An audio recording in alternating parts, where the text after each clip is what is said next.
Bonjour à tous et bienvenue dans notre vidéo de ce jour. Alors, comme vous le savez, les comptables sont en une période actuellement appelée période fiscale et l'un des points les plus importants de cette période est l'établissement des états financiers des entreprises. Ce qui nous amène à faire la vidéo aujourd'hui sur l'analyse du processus d'élaboration des états financiers des entreprises. Nous allons nous focaliser sur la zone OHADA. Donc, sans plus tarder, nous allons entamer la formation qui va nous détailler aujourd'hui le processus qui nous amène à avoir la balance générale de l'entreprise qui sert de base à l'élaboration des états financiers de l'entreprise. Alors, beaucoup de comptables aujourd'hui nous sollicitent pour savoir comment se fait les états financiers des entreprises, comment je sais faire la saisie, je sais faire les états de rapprochement bancaire, tous les travaux en cours d'année, mais les états financiers, je ne sais pas faire et ça, je pense que c'est le plus important pour un comptable. Certes, établir les états financiers est important, mais ce n'est pas le plus important. Le plus important, c'est comment les travaux qui ont servi de base à l'élaboration de ces états financiers-là ont été effectués. Parce que les états financiers aujourd'hui, la plupart des entreprises ont des logiciels, disons, automatisés, qui, dès que tu intègres la balance, en un seul clic, ça te déverse tout ce qui est bilan, compte de résultat et tout, de manière automatique. C'est vrai qu'il faut d'abord commencer par travailler sur des versions pas très automatisées pour nous permettre de savoir un peu comment fonctionnent les états financiers. Mais le plus important, ce sont comment les travaux ont été effectués en cours d'année. Si la balance n'est pas exhaustive, elle ne reflète pas l'image fidèle, les états financiers ne seront pas sincères. Ne seront pas sincères. Alors nous allons commencer par voir comment, au cours de l'année, le comptable est amené à réaliser les travaux pour s'assurer qu'il a tout saisi, les vérifications qu'il doit faire pour s'assurer que voilà la balance générale que je vais prendre pour intégrer dans le logiciel, pour avoir mes états financiers. Cette balance générale-là rassemble, est exhaustive, c'est-à-dire rassemble toutes les opérations réalisées par l'entreprise au cours de l'année. Alors, nous allons commencer par voir les pièces justificatives, comment l'entreprise, le comptable doit réceptionner les pièces justificatives, faire les classements et tout. Ensuite, voir les imputations et l'enregistrement de ces pièces qui vont permettre d'avoir le grand livre et ensuite la balance qui va être déversée dans le logiciel pour avoir les états financiers. Alors, concernant le premier point, les pièces justificatives. Alors, les pièces justificatives, c'est quoi? Ce sont les pièces qui justifient les opérations que l'entreprise a réalisées. Et ça, le comptable doit les obtenir au jour le jour pour que la comptabilité soit tenue au jour le jour pour s'assurer que vraiment toutes les opérations réalisées sont saisies. Sinon, si on attend une semaine, un mois avant de donner les opérations comptables, le risque de non-exhaustivité de la comptabilité est assez élevé. Donc, c'est ce qui l'idéal, comme le prescrit le système comptable OHADA, c'est que la comptabilité soit tenue au jour le jour. Et pour que ça soit tenue au jour le jour, il faut que les opérations qui sont traduites par les pièces justificatives, les factures, entre autres, soient remis au comptable dès leur réalisation sans attendre leur règlement. Donc, à la réception de ces pièces justificatives-là, le comptable doit s'assurer que ces documents sont classés. Il ne faut pas que le comptable ait les documents, les entend et dit ok, après, je vais traiter, après, non. Sinon, si c'est une grande entreprise, après 2-3 jours, il aura tellement de documents et il risque de ne pas pouvoir se retrouver. Donc, il faut que dès la réception, le comptable ait un moyen de classement qui lui permet dès qu'il reçoit ou dès que son stagiaire ou son assistant est là, sache où tel document doit aller. Donc, ce premier classement déjà, au cas où le comptable, c'est un comptable externe par exemple, l'entreprise a réalisé ses opérations et il t'amène les documents à la fin du mois, à la fin de la semaine. Dès que tu fais un classement, en fonction du classement que tu fais, ça te permet déjà de savoir quel document manque. Donc, le temps que tu traites les documents et les documents que tu as reçus, tu peux déjà dire au client, ah, tel document manque, tel document manque. sans pour autant avoir commencé la saisie. Cela te permet au comptable, bien sûr, de gagner en temps parce que en même temps que tu es en train de travailler, le client aussi est en train de travailler de son côté avec les documents que tu as relevés à partir de ton premier classement. Donc, concernant le mode de classement, il n'y a pas un mode de classement type que toutes les entreprises doivent respecter. Mais il y a un modèle standard que chaque entreprise peut adapter en fonction de son, son organisation, bien comment il fonctionne. Le comptable peut dire, bon, moi, voilà, j'ai besoin de telle information, tel fournisseur, on doit avoir tel document. Donc, en fonction du besoin de chaque entreprise, le comptable peut définir un mode de classement qui lui convient. Alors, donc, le mode de classement que nous allons proposer aujourd'hui, c'est que le classement soit fait par compte, par nature d'opération et par période. C'est-à-dire, par exemple, pour les opérations d'achat, donc le comptable aura un classeur achat. Dans le classeur achat, il a les opérations par mois, les opérations du mois de janvier, février, ainsi de suite. Et au mois de janvier, il classe les opérations maintenant par nature. C'est-à-dire, il y a les opérations, les marchandises, les factures d'électricité, eau, ainsi de suite, ainsi de suite. Donc, ce qui lui permet au comptable vraiment d'avoir par mois chaque nature d'opération. Là, si ça lui permet de savoir si toutes les factures de telle opération ont été reçues.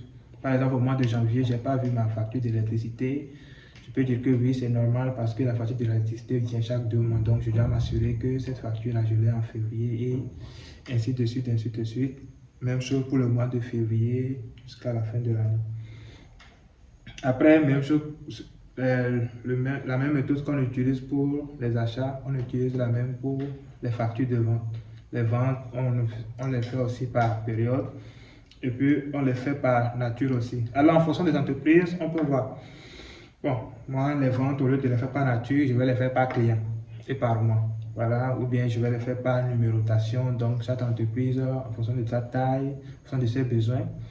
Parce que ce qu'il faut savoir aussi, c'est que le classement doit permettre à l'entreprise de retrouver les documents facilement, en même temps record.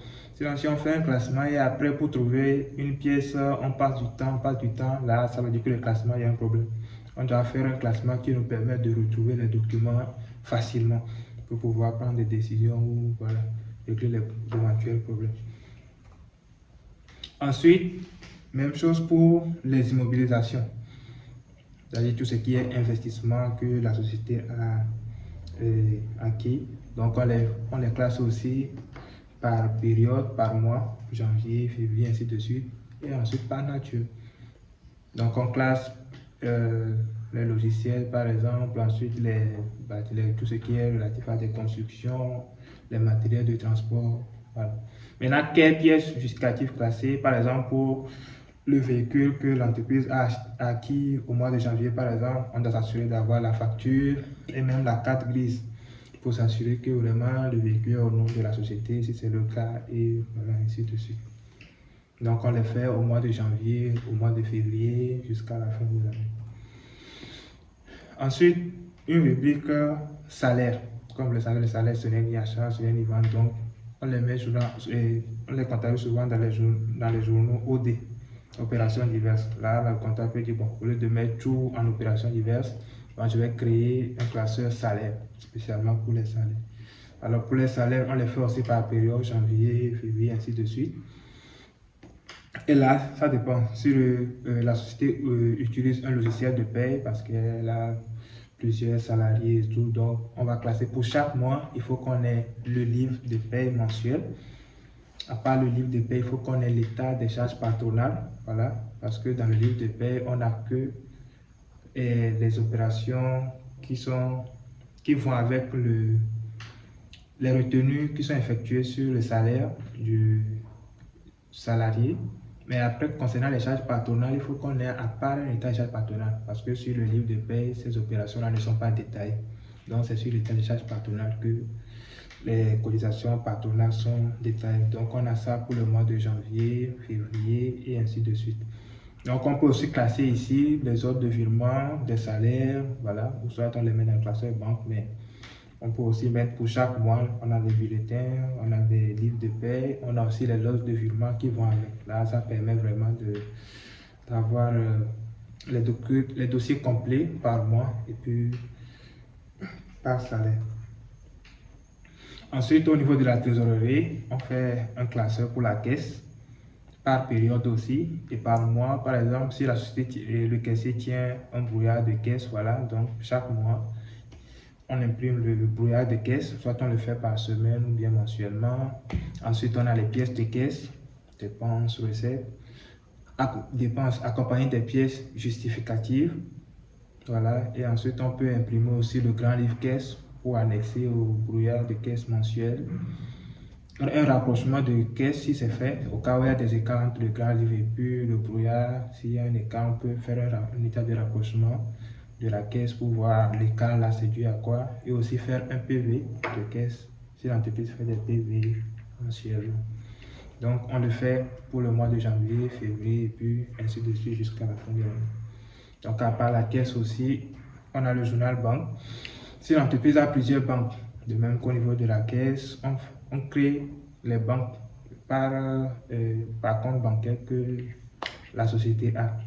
Donc pour la banque, on aura au mois de janvier, février, ainsi de suite. Et puis par mois, on aura le relevé bancaire, bien sûr.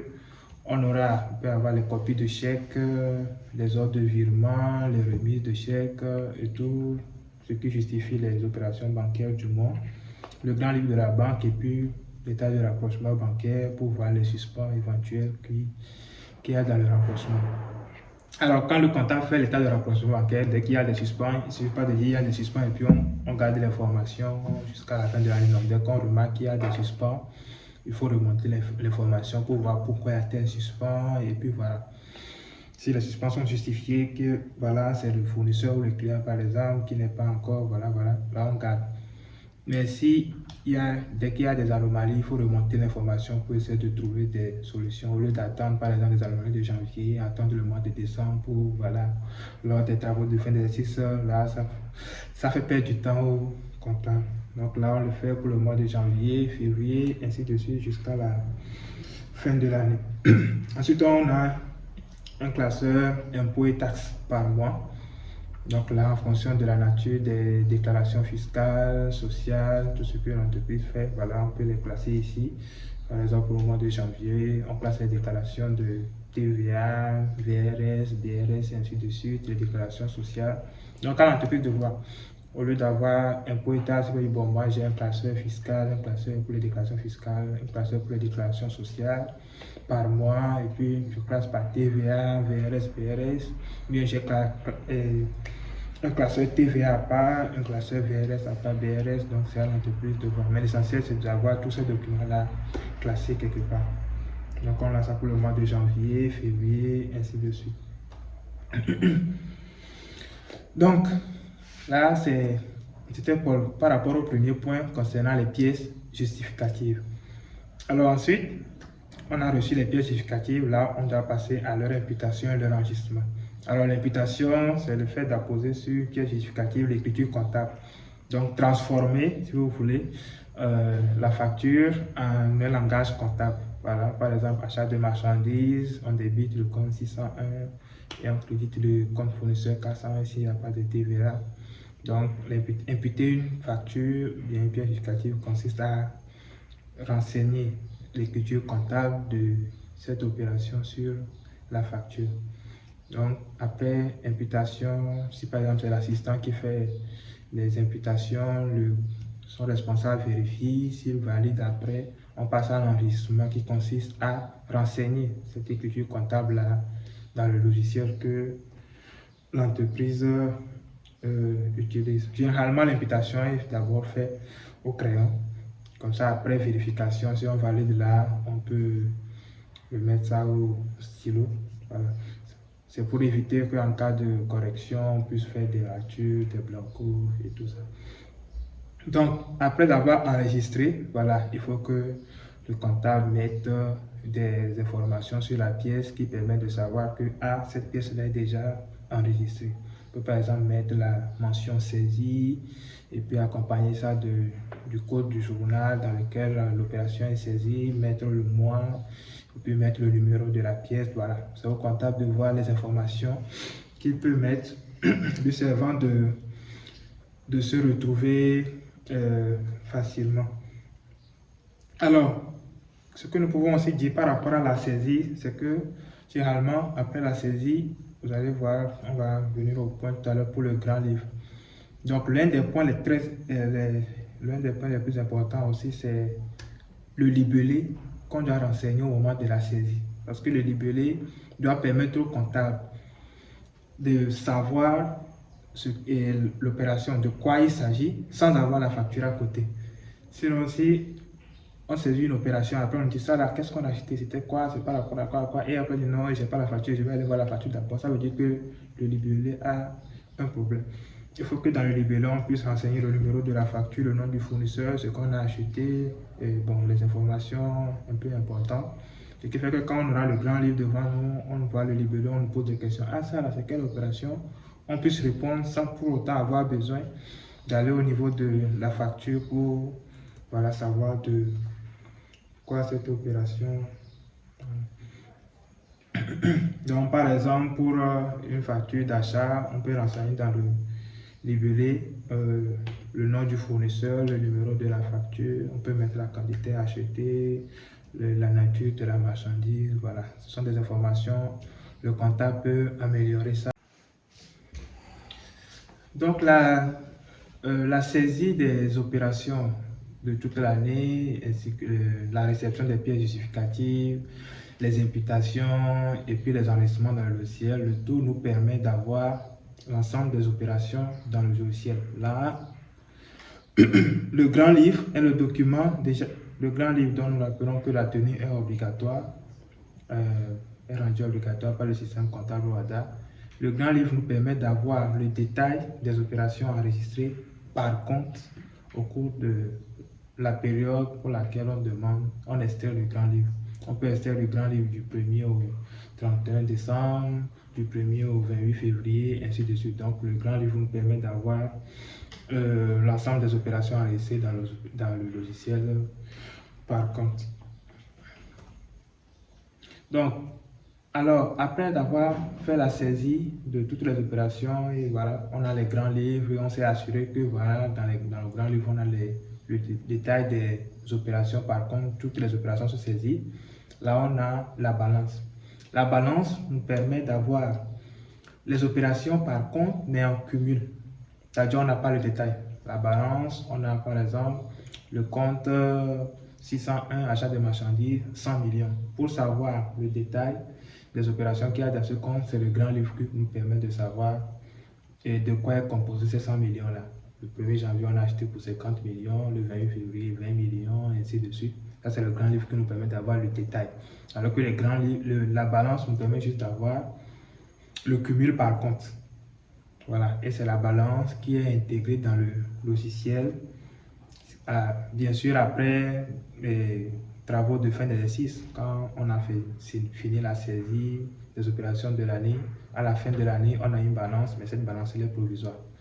Donc, il faut faire les travaux, voir les factures qui ne sont pas encore parvenues, les charges constatées d'avance, les factures à établir, et ainsi de suite. Donc, passer les amortissements, tous les travaux comptables de fin d'exercice sont réalisés et après, on a la balance définitive. Et c'est cette balance-là qu'on intègre dans le logiciel pour avoir les états financiers. Donc, les états financiers, vous le voyez, ça, c'est sur la base de la balance définitive qu'on établit les états financiers de l'entreprise. Donc, les états financiers sont composés aujourd'hui de 4 documents. On a le bilan, qui présente la situation du patrimoine de l'entreprise à une date donnée. On a le compte de résultat qui présente la situation financière de l'entreprise sur une période donnée. On a le tableau des flux de trésorerie qui nous montre un peu comment la trésorerie en début d'année, comment on est passé de la trésorerie en début d'année de l'entreprise pour arriver à la trésorerie en fin d'année. Est-ce que l'entreprise a investi voilà, dans les opérations, dans les flux de trésorerie, dans les opérations opérationnelles, les opérations d'investissement, les opérations financières, et ainsi de suite. Et ensuite, on a les notes annexes, qui est l'une des principales réformes de Sysquada, Donc les notes là permettent vraiment de commenter ce qu'il y a dans les bilans et puis les comptes de résultats. On dit ah telle chose, voilà, par détail. Donc nous allons prendre un exemple pour essayer d'établir les états financiers d'une entreprise.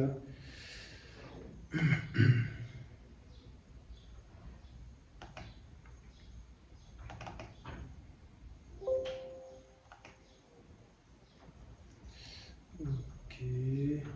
Alors ici, nous avons un modèle de bilan. Donc le bilan est composé de deux parties. On a l'actif et puis le passif. Donc, comme on l'avait dit, la saisie des opérations de l'année nous permet en fin d'année d'avoir les états financiers. On peut aussi faire directement la saisie des opérations sur les états financiers. On va prendre un exemple. Par exemple, on a un achat de marchandises d'une entreprise. On sait que le compte à débiter, par exemple, c'est le 601, par exemple, pour 100 millions. On peut directement venir, par exemple, au cours de l'année, achat de marchandises, 601, on va dire 100 millions. On sait que l'achat de marchandises, donc pour moi, c'est moins. Les charges augmentent de 100 millions. On va faire ça. 100 millions.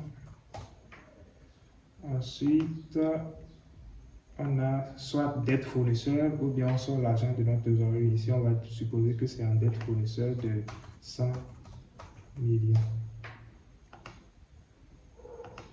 Donc, vous allez voir que le résultat de l'entreprise sera de moins 100 millions parce que pour que ça soit équilibré à zéro, il faut mettre un résultat moins 100 millions. Résultat de l'exercice. Donc, moins 100 plus 100 nous donne les zéros. Et à l'actif, on a 0. Donc, notre bilan, nos états financiers, si l'entreprise n'a fait que ça au cours de l'année, notre bilan se résume à ça. Et notre compte de résultat, on a moins 100 millions, on n'a pas effectué d'autres charges de produits, donc mon résultat sera exactement de ça, de moins 100 millions. Donc, à chaque saisie, il y a une incidence sur les états financiers. Donc, comme ça va faire beaucoup, le comptable ne peut pas directement faire la saisie sur les états financiers, donc on est obligé de passer par les journaux, dont la tenue est obligatoire quand même, c'est qu'il faut le rappeler, par le Cisco-ADA. Donc, donc ça, c'est le modèle de compte de résultat qui est fait à partir des sigles, les soldes intermédiaires de gestion, on a la marge commerciale, le chiffre d'affaires, la valeur ajoutée, les excédents bruts d'exploitation, le résultat d'exploitation. Donc aujourd'hui, il y a des logiciels qui permettent d'établir ces états financiers-là de manière automatisée, en un seul clic. Mais le comptable même, qui sait, sur la base de la balance, quel compte est affecté à quelle rubrique des états financiers pour les établir. Ce qu'il faut juste savoir, c'est que au passif, nous avons tout ce qui est dette pour l'entreprise et à l'actif, tout ce qui appartient à l'entreprise. Donc, si on prend le principe, c'est qu'au passif, on a tous les comptes qui ont un solde. Déjà, le bilan, ce sont les comptes de la classe 1 à la classe 5. Et on n'a que les comptes qui ont un solde créditeur. Tout ce qui est passif, ce sont les comptes ayant un solde créditeur, pas de compense. La compense est intégrée. Donc, tous les comptes qui ont un solde créditeur, on les met au passif. Tous les comptes qui ont un solde débiteur, on les met à l'actif. Maintenant, l'exception, ce sont les amortissements. Les amortissements, le cumul des amortissements, le compte 28, en principe, les amortissements ont un solde créditeur, on doit les mettre au passif. Mais, comme ils sont relatifs aux investissements, on les met à l'actif, mais en négatif. C'est-à-dire ça vient en diminution des immobilisations. Donc, c'est comme s'ils étaient au passif forfait. Donc, il y a une ligne, vous allez voir au niveau des investissements, on a les montants en brut, les amortissements qui sont là. On peut avoir les montants nets. Donc, les nets, ce sont les bruts moins le montant des amortissements. Donc, pour établir vos états financiers, vous savez que pour le bilan, je vois juste les comptes de la classe 1 à la classe 5. Et tout ce qui est un solde créditeur, je vois où ça figure au passif. Tous les comptes qui ont un solde débiteur, où ça doit figurer à l'actif. Donc, en fonction de la nature du compte, on peut savoir à quelle rubrique l'affecter. Tout ce qui est immobilisation, actifs immobilisés, ce sont les comptes de la classe 2. Tout ce qui est capitaux permanents, ce sont les comptes de la classe 1. Tout ce qui est actifs circulants, dettes circulants, ce sont les comptes de la classe 4. Trésorerie, actifs, trésorerie passive, ce sont les comptes de la classe 5. Et au niveau du compte de résultat, nous avons les comptes de la classe 6 et les comptes de la classe 7.